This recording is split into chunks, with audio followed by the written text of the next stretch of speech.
मिळालेलं नाही, सर्व कोळा या गावामध्ये झालेला आहे. कोळा या गावामध्ये नुकसान झालेलं आहे. ग्रामसेवकांनी भ्रष्टाचार केलेला आहे, पुढाऱ्याच्या संगणमताने भ्रष्टाचार केलेला आहे.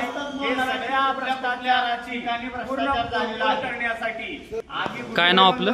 नाव सांगा. माझं नाव किसन कानू कोळीकर, राणा कुंभरडी, तालुका सांगोला, जिल्हा सोलापूर. बर, आपल्या यासंबंधी काय शंका आहेत?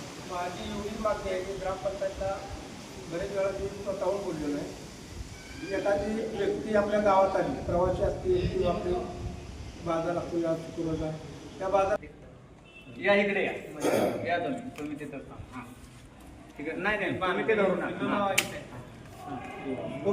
बेंद वस्ती नाव काय आपलं? हनुमंत गोपाळ सरगर, मुक्काम पोस्ट कोंबडवाडी तालुका, मुक्काम पोस्ट कोंबडवाडी पोळा, तालुका सांगोला, जिल्हा सोलापूर. बर, काय भूमिका आपली? कशी? भूमिका बेंद वस्ती तळ हा 35 लाख रुपयाला टेंडर घेतलं. कृषी खात्याचं काम आहे, ती ग्रामपंचायत केली. आजपर्यंत एकही पाटीचं काम त्यातनं उचललेलं नाही. 100% हडसोळ आणि टेंडरवाल्याने ऐनात बिलं काढून खाल्ली. दुसरा मुद्दा चिंचमाळा बंधारा, 20 लाख रुपये गाळ काढतो म्हणून त्यातलं पूर्ण बिल काढून खाल्ले. एकही पाटी त्यातली गाळ काढलेला नाही. आरोग्य केंद्र दुरुस्ती आतापर्यंत एका वर्षात 3-3, 4-4 वेळा दुरुस्त्या काढलेल्या, एकही त्यात दुरुस्ती कुठली झालेली नाही. परत मसोबा रस्ता आतापर्यंत कुठंतरी 1-2 पाटी टाकल्या आहे, अशी ऐनात बिलं काढलीत. परत मूत्री दुरुस्ती, एकही कुठेही मूत्री दुरुस्ती ह्या गावात केलेली नाही. 70,000 रुपये बिल काढले. नुसता हॉल दुरुस्ती, एकही कुठे हॉल दुरुस्ती केली नाही. 3-3 लाख रुपये हॉल दुरुस्तीचं बिल काढले. यासाठी सीओ किंवा गट विकास अधिकारी ह्याची चौकशी करेल का, हे आता आमचं त्यांच्यावर आता म्हणजे लक्ष लागून राहिले. तुम्ही याबाबतीत काय पत्रव्यवहार केलेत का? जे भ्रष्टाचार झालाय त्याचे पुरावे सादर केले. पुरावे आहेत, आपल्याकडे पुरावे आहेत, त्यांच्याकडे दिलेत पण व्हिडिओकडं काय पत्रव्यवहार तुमचे केले आहेत का? झालेले आहेत. टाळाटाळी करते, ती टाळा आज करू उद्या करू. तुम्ही लोकशाही मार्गाचा वापर करून त्यांच्यावर दबाव आणू शकता का? नाही, त्याचं काय लोक त्याचं आम्ही त्याचा उपोषण करू शकतोय. उपोषण करून आम्ही तिथे त्यांच्या गच्चीवर बसून आम्ही काम करण्याचं आता ठरवलेलं आहे. आमच्या वडिलांच्या काळात ती 2017ला कर्ज मंजुरी असून सुद्धा काही संचालक मंडळींनी ते आम्हाला सांगितलं नाही. मला गरज पडल्यानंतर मी 2022ला त्या सोसायटीमध्ये कर्ज मागायला गेलो, तर कर्ज स्वरूपात 1,30,000 रुपये माझी मंजुरी आहे. ते बोलतात आम्ही 70 देऊ. मी म्हटलं ती त्यांचा माझा जरा वाद झाला. काही गोष्टीचा असा वाद झाल्यानंतर मी ते कर्ज नाकारलं. पण यांनी जी सोसायट्या 60 वर्ष किंवा 100 वर्षी सोसायटी चालवतात, हे गावाच्या विकासासाठी चालवतात का पुढऱ्यांच्या स्वतःच्या स्वघरात राणा कुंभरवाडी, पोळा, तालुका सांगोला, जिल्हा सोलापूर. मी हाजरी रजिस्टरची माहिती मागायची असताना मला हाजरी रजिस्टर उपलब्ध नाही म्हणून मला आरती जातात. मग ही कर्मचारी पगार कसे पाडतात? लेखी स्वरूपात दिले का तुम्हाला? उपलब्ध नाही म्हणून अजून मला माहिती मी मागायची असतात माहिती अधिकारात मला ही माहिती उपलब्ध नाही म्हणून मला पत्र दिली. कशा संदर्भात हाजरी रजिस्टर तुम्ही मागितलं होतं? काम करत पगार. म्हणजे कोणते काम? आता तुम्ही जे म्हणता हाजरी रजिस्टर, कामासंदर्भात कुठले काम?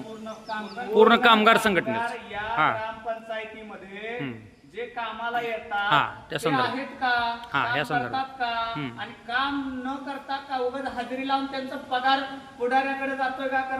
मी इंजिनियर रामचंद्र गुटुगडे.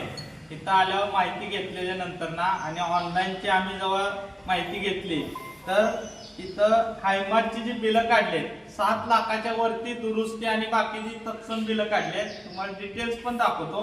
आणि मोकळं डाव यांनी दाखवले, जे फोटो केलेले आहे ते टाकलेले, ते आपले विद्युतचे दाब असते ते टाकलेत आणि त्याच्यावर हायमार्टची बिलं काढलेली आहेत.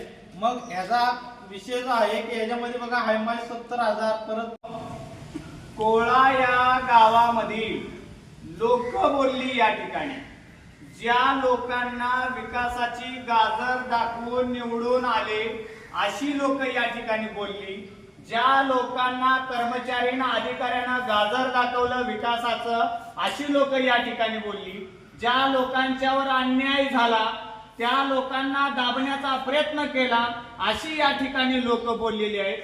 माझा इथल्या गावातील या कर्मचाऱ्यांना, इथल्या गावातील ग्रामसेवकाला माझं खुलं आव्हान आहे, तुला इथनं या ठिकाणानं नाही जर तुला निलंबित करणं की अवलाद इथं सांगणार नाही. या गोरगरिबांच्यावर, त्याचबरोबर दलितांच्यावर, दलित समाजावर असू दे, मराठा समाजावर असू द्या, आणि इथला जो जातीयवादी ग्रामसेवक आहे या ग्रामसेवकाची जी दमदाटीची या ठिकाणी जी भाषा आहे अरे रवीजी, इथून पुढच्या काळामध्ये या ग्रामसभेमध्ये चालणार नाही मित्रांनो. घरकुल असू द्या, तळं असू द्या, अरे चिंच तळ्यामध्ये जर 25-25 लाखाचा जर भ्रष्टाचार करून तुमच्या लेकराबाळांची घरं तुम्ही भरत असाल, तुमची पोरं मेडिकलला, तुमच्या घरामध्ये फॉर्च्युनर गाड्या, बायकाच्या गळ्यामध्ये सोनं, तुमची मोठी घरं, ही काय ग्रामपंचायतीला काय तुम्ही कारखाना करून टाकलाय का, हा माझा सवाल आहे. या ठिकाणी जी घरकुलाचे जे पैसे येतात, या घरकुलाच्या पैशावरती एकाच घरावर 3-3 बिलं कशी कोणा या गावात? मग 3 जर बिलं असतील तर याच्यामध्ये रोजगार सेवक आहे, त्याचबरोबर ग्रामसेवक आहे, त्या ग्रामसेवकानं रोजगार सेवकानं एका माणसाकडून 5 आणि 10 हजार एका घरकुलाला लाटले कसे? आणि याच कोळा या गावातनं हा जो घरकुलाचा भ्रष्टाचार, लाईटीचा भ्रष्टाचार, दुरुस्तीचा भ्रष्टाचार, आता तर मगाशी दादांनी सांगितले की आरोग्य विभागामध्ये 7 ते 8 कोटी रुपये आले, त्या आरोग्य विभाग काय हे झालेलं नाही, दुरुस्त झालेलं नाही. ग्रामपंचायतीमध्ये जवळजवळ अनेक प्रकारचा निधी आला आणि त्या दुरुस्तीचा जो निधी आला ते ग्रामपंचायत काय कलर पण केली नाही, दुरुस्ती पण केली नाही, तरी निधी उचलला. मग हे कशासाठी हा सवाल आहे. आणि महत्वाचं म्हणजे कागदपत्रासहित तुम्हाला होतं बघा, तळे पातळवाडी रोड तळे पात्रेवाडी 35 लाख रुपयाचा निधी आला. किती? 35 लाख रुपयाचा निधी आला. ते तळ दुरुस्त झालं नाही, त्याच्यामधला गाळ वगैरे आहे तसाच आहे. त्याचबरोबर चिंच बंधारा 20 लाख रुपये गाळ उचलण्यासाठी आला, तिथला गाळ पण तसाच, ती मळा पण तसाच, ते तळ पण तसंच. मग हे कशासाठी आहे? त्याचबरोबर या गावामध्ये यांनी सांगितले की महिला मुतारीची समस्या आहे. अरे मला यांना प्रश्न विचारायचा आहे, तुम्ही या राज्यातून अनेक मंत्री वगैरे या कोळ्यामध्ये येत असताना त्या मंत्र्यांना सांगा की बाबा अशा अशा या ठिकाणी आम्हाला लगवी लागल्या, कुठं जायचं आम्ही. त्या मंत्र्यांना एकदा या गावामध्ये येऊन अशी सुविधा विचारली पाहिजे. आणि ग्रामविकास मंत्र्यांनी सुद्धा गावामध्ये मतदानासाठी भटकण्यापेक्षा आपल्या पुढाऱ्याला आणि आपल्या या सेवकाला, या ग्रामसेवकाला जो निधी आलाय नीट केले का ह्याच्यासाठी फिरणं गरजेचं आहे. महिला मुतारी नाहीये, कुठं जाणार या महिला? आई बहीण वगैरे या गावामध्ये येतात. आता पहिल्यासारखा काळ राहिला नाही, प्रत्येक ठिकाणी गावठाण व्यापलेला आहे. इथल्या पुढाऱ्यांनी सुद्धा गावठाणवरती कब्जा केलेला आहे. 5-5, 10-10 गुंठ या पुढाऱ्यांचा बंगला आहे. मग याची सुद्धा चौकशी झाली पाहिजे. या ग्रामसेवकांची अँटी करप्शन ब्युरोकडे जानेवारी महिन्याची माहिती तुम्ही गाळलेली आहे. कारण जानेवारी महिन्यातच मोठा भ्रष्टाचार झालेला आहे. जानेवारी महिन्यातली माहिती या ठिकाणी